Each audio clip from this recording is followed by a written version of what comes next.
केसांमध्ये कोंडा झाला असेल तर ना हा घरगुती उपाय खरंच फायदेशीर ठरतो आणि 99% केसातला कोंडा आहे किंवा डॅन्ड्रफ आहे तो जाण्यास मदत होते. आता हे मी अगोदर यूज केलं होतं आणि मला तसा रिझल्ट जाणवला म्हणून मी तुमच्यासोबत शेअर करते. तर थंडीच्या दिवसात बऱ्याच जणांच्या केसामध्ये डॅन्ड्रफ होतो. मग त्यानंतर आपली केस गळती सुरू होते.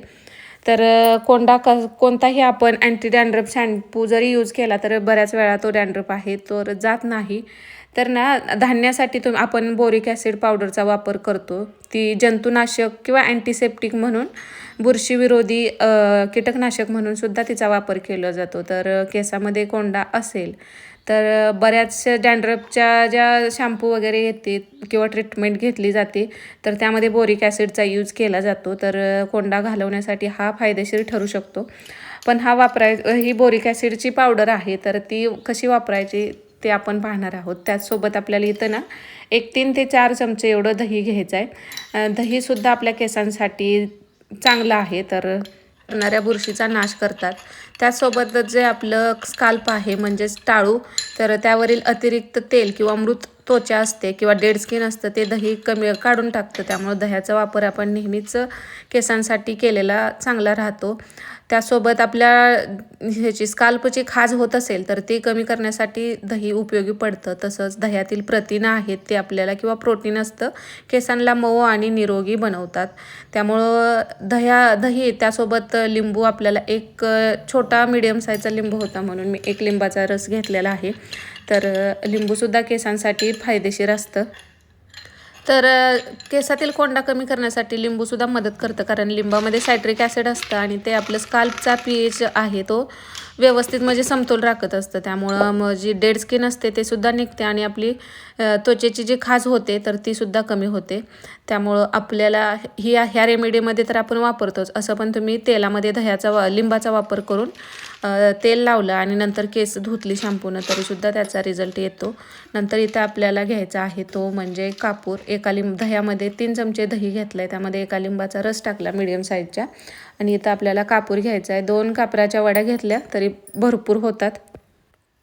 तर कापूरमध्ये सुद्धा अँटीबॅक्टेरियल आणि अँटीफंगल गुणधर्म असल्यामुळं डॅन्ड्रफ कमी करण्यासाठी किंवा आपल्या स्काल्पची जी खाज होते तर ती शांत करण्यासाठी कापूरचा उपयोग केला जातो. आणि हिवाळ्यात कसं डॅन्ड्रफ आपल्याला खूप जास्त होतोच. बऱ्यापैकी 99% लोकांच्या केसात तरी डॅन्ड्रफ होतोच. त्यामुळे कापूरच्या वापरामुळे आपण हा डॅन्ड्रफ किंवा कोंडा म्हणतो आपण तर तो दूर करू शकतो. त्यासोबत आपलं स्काल्प आहे त्यालासुद्धा कापूरच्या वापरामुळे थंडावा मिळून आपलं रक्ताभिसरण आहे ते सुधारतं. त्यामुळं आपल्याला इथं कापूरचा सुद्धा वापर करायचा आहे. 2 कापूरच्या वड्या आहेत त्या मी यामध्ये टाकलेल्या आहेत. आणि नंतर आपल्याला इथं घ्यायची आहे ती म्हणजे बोरिक ॲसिड. तर हे आपण धान्याला कीटकनाशक म्हणून किंवा किडे होऊ नयेत म्हणून एक लावून ठेवत असतो. तर ही जास्त वापर करायचा नाही. आता तुम्हाला जर केसामध्ये किंवा कुठं कट झाला असेल त्या ठिकाणी ह्याचा आपण वापर करू शकत नाही. जर ही लावल्यानंतर जर तुम्हाला खाज वगैरे तशी जाणवली तर लगेच केस धुवून टाका किंवा ह्याची पॅच टेस्टसुद्धा तुम्ही अगोदर करू शकता.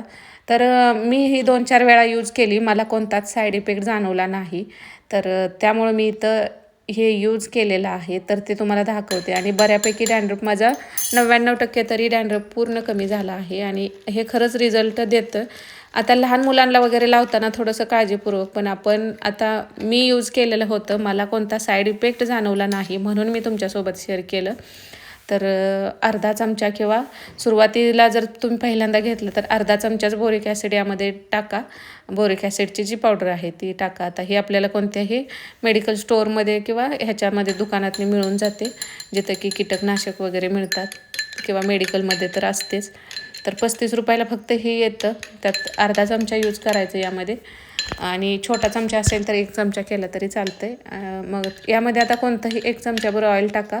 जे भृंगराज तेल वगैरे येतं तर त्यामध्ये भरपूर सगळं आयुर्वेदिक घटक राहतात. तर तसं तेल असेल तर ते यामध्ये मिक्स करा. नसेल तर आपलं घरात जे खोबरेल तेल असतं ते टाकलं तरी चालतं.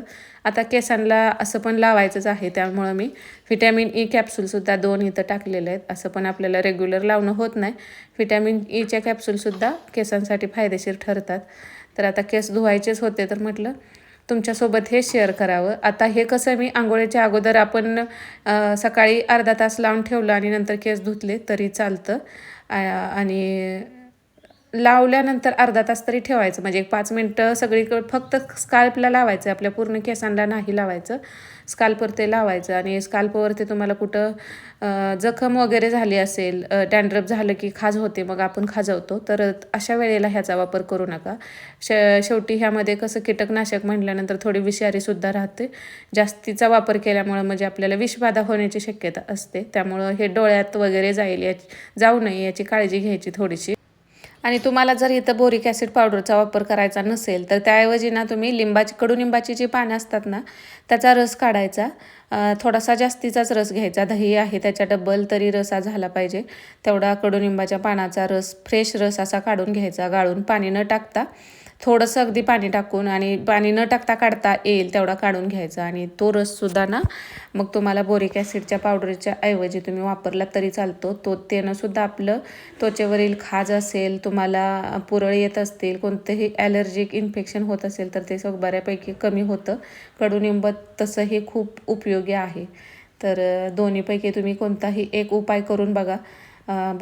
जे दही, लिंबू आणि त्यामध्ये आपण कापूर टाकला होता त्याऐवजी तुम्हाला बोरिक ॲसिड किंवा मग कडुनिंबाचा रस हे कोणतंही एक घटक तुम्ही यामध्ये ॲड करा. लावल्यानंतर डोक्याला फक्त अर्धा तास किंवा 25 मिनटं ठेवलं तरी चालतं, स्काल्पवरती व्यवस्थित लावून. आणि नंतर स्वच्छ असे केस आपल्याला हर्बल शॅम्पून आपल्याला केस धुवायचे आहेत. आपण अँटी डॅन्ड्रफ शॅम्पूसुद्धा यूज करतो, पण त्यानंसुद्धा एवढ्या लवकर रिझल्ट येत नाही. म्हणजे तेवढा फास्ट रिझल्ट हा होम रेमेडीज असले तरी त्याने येतोय. तर नक्की तुम्ही एकदा ट्राय करून बघा. जर तुमच्या पण केसामध्ये आता थंडीमध्ये सगळ्यांच्याच केसात डॅन्ड्रफ होतो. व्हिडिओ आवडला तर लाईक करा. श्री स्वामी समर्थ.